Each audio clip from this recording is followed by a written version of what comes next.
Ang daming paraan para bumiyahe, pero kung malalayong destinasyon, eroplano na kaagad ang pwede mo masakyan para makarating ka sa gusto mong puntahan.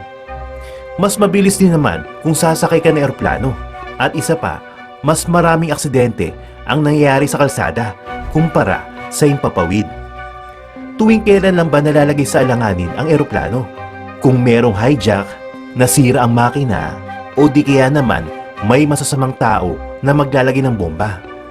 Pero sa daan, pwede kang mabangga sa ibang nagmamaneho, masiraan ang makina ng kotse, o maubusan ng gas. Pero ang eroplano, napaka-imposible naman tumirik dahil wala ng gas. Pero alam nyo ba, nangyari ang ganito sa isang eroplano. Naubusan nga sila ng gas habang lumilipad. Paano nangyari yun? At nakaligtas ba silang lahat? At yan ang alamin natin sa JP Amazing Stories.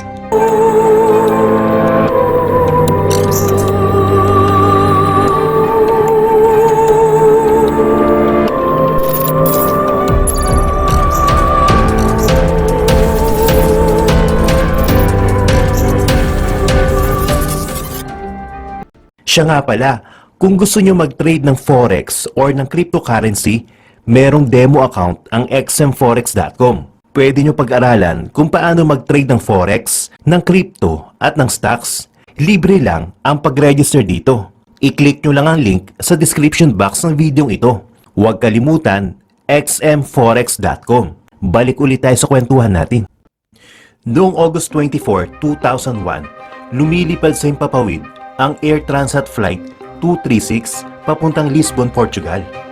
Galing ito ng Toronto at pinapalipad ni Captain Robert Peach kasama na si First Officer Dirk de Jager. Nag-take off sila ng Toronto alas 10 ng gabi noong August 23, 2001.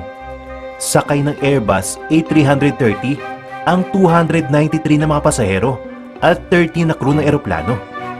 Ang mga nakasakay sa biyaheng ito ay panay Canadian na gusto magbakasyon sa Portugal. At sakay din ang mga Portuguese na mag-uuwian sa lugar nila. Ang nasa cockpit naman ay may tuturing din mga veterano sa pagpapalipad ng eroplano. Si Captain Peach ay may 16,800 hours na flight hours at halos 800 hours na siya nagpapalipad ng Airbus A330 na eroplano. Nasa edad na siyang 43 years old na mag-umpisa siyang bilang piloto ng Air Transat noong 1995. May abilidad talaga si Peach dahil 5 taon lang ay naging kapitan na ito. Ang kasama niya naman na si First Officer Dirk de Jager ay may sapat na karanasan din naman. May 4,800 flight hours at 386 hours sa parehong klaseng eroplano. Kung kakayanan na pag-uusapan, walang rason para mangamba ang sino mang sakay nila. Bago lumipad ang eroplano, ay may laman itong 46.9 tonelada na aviation fuel at merong sobra itong 4.5 tonelada sa hinihingi ng regulasyon. Kaya masasabi natin na sapat ang kanilang langis para sa kanilang pagbiyahe. Kaya nung oras na para sa pag-alis, ay agarang pinalipad ng kapitan nito. Wala naman nangyari sa himpapawid sa mga unang 3 oras ng biyahe. Subalit nung sumapit ang alas 2:30 na madaling araw, nagsimulang tumagas ang aviation fuel dahil may namumuong tipak sa fuel line sa pangalawang makina. Walang nakakaalam kung ano ang nangyari at tahimik lang sa pagbiyahe ang lahat habang natutulog ang karamihang pasahero.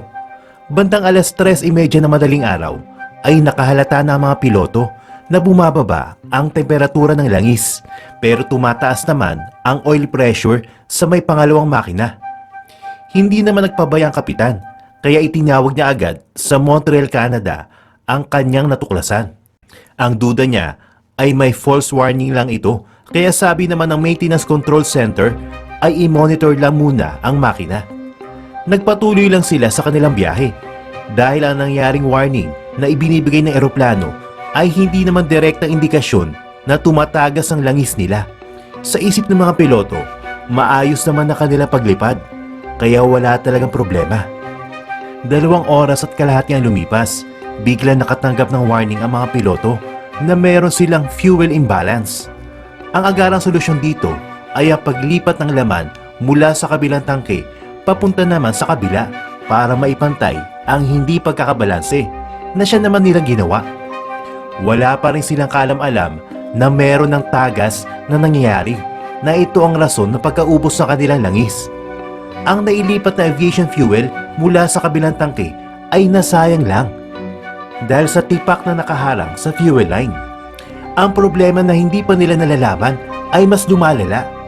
Nakakaubos na ito ng 1 galon bawat segundo. Sobrang lito na ng mga piloto kung ano nangyari.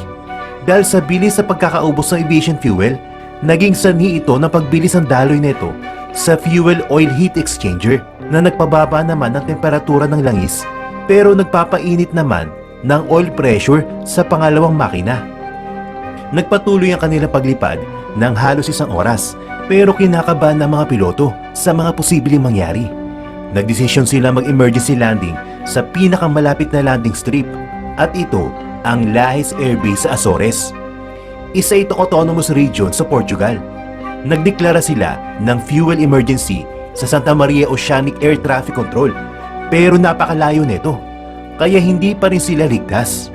Sinikap na lang muna ni Captain Pitch na mag-isip ng pwede niyang gawin kung sakali mang mas lumala ang kanilang sitwasyon.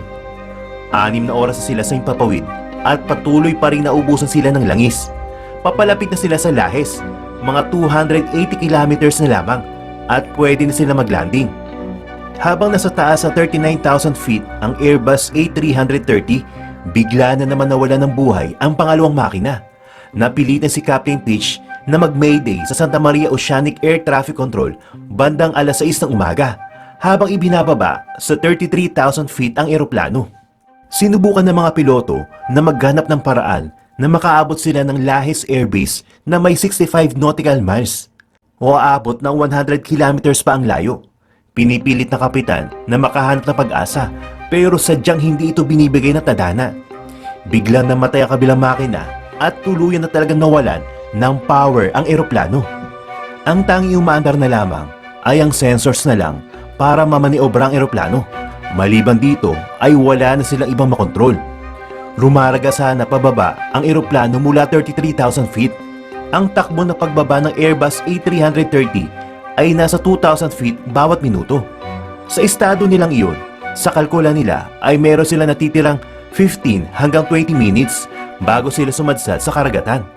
Nasa kamay ng mga piloto ang buhay ng 303 na pasahero. May mga military aircraft na umaasi sa kanila dahil sa pagradyo nila sa air traffic control. Pero wala rin itong magawa sa patuloy na pagbaba ng eroplano. Wala ng hydraulic power para sa mga flaps, spoilers at alternate brakes at hindi rin makontrol ang mga gulong nito. Subalit mukhang ngumiti ang pag-asa dahil makaraan ng ilang minuto ay namataan nila ang airbase sa di kalayuan. Gumana ang utak ng veteranong piloto at nakaisip ito na imaniobra para mas umayos ang pagbaba ng eroplano. Ginawa ni Captain Pitch ang isang full 360 degrees turn at nagpa-ekis-ekis para lamang tumagal sila sa himpapawid at umabot sa pwede nila mapaglandingan. Alas 6:45 ng umaga, handa ng lahat ng emergency rescue sa Lajes Air Base. Nakaabang silang lahat sa mga susunod na mangyari. Maya-maya pa, sumadsad ng eroplano at patuloy itong rumaragasa sa bilis na 200 knots. Lumampas sa runway 33 at tuloy-tuloy pa rin ang takbo. Tumalbog na isang beses at sumadsad na naman at katagalan ay kumagat na ang maximum emergency brakes. Nakuha ang mapababa ng mga piloto ang A330 Airbus na walang umaandar na makina at ang lahat ng pasahero ay buhay. 14 sa mga pasahero ang may mga minor injuries habang may 2 na medyo grabe ang sugat. Pero sa kabuuan, himalang hindi nadurog at walang nangyaring hindi maganda sa lahat. Isipin nyo na lang ang mga eksena sa mga pelikula na papanood natin kung saan ang mga eroplano ay sumasabog kung sumasadsad sa lupa. Ganito panigurado ang nasa isip ng mga pasaherong nakasakay doon. Pero dahil sa galing at focus ng mga piloto, naagapan nito ang siguradong kamatayan ng lahat ng tao sa eroplano. Ang Aviation Accident Prevention and Investigation Department ng Portugal, kasama ang French at Canadian authorities, ay nag-umpisa kagad sa kanilang investigasyon. Hindi nagtagal ang pagtukoy nila sa sanhi ng pag-crash ng aircraft. Nalaman nila na ang fuel leak sa engine 2 ang rason. Pero ang maling pagkakalagay ng isang parte ng hydraulic system ang talagang rason nito. Isang maliit pero maling parte na ikinabit ng Air Transat maintenance staff nung ginawa nila ang routine maintenance nila.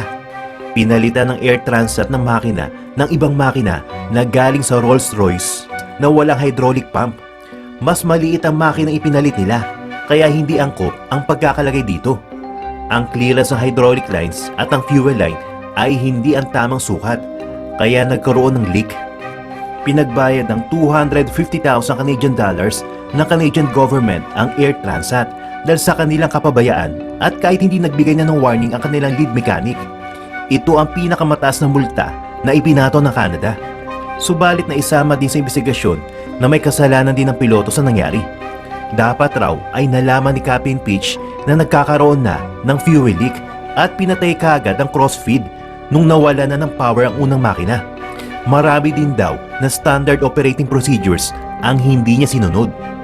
Pero kahit ano pang findings ng investigasyon, kinilalang bayan si Captain Peach nang makauwi siya sa Canada. Hindi lahat ng piloto ay makakaya matagumpay na mapalanding ang isang unpowered aircraft. Iginawad kay Captain Peach ang Superior Airmanship Award galing sa Airline Pilots Association noong 2002. Pati ang press media ng Canada ay suportado ang pagkilala kay Captain Peach bilang isang bayani.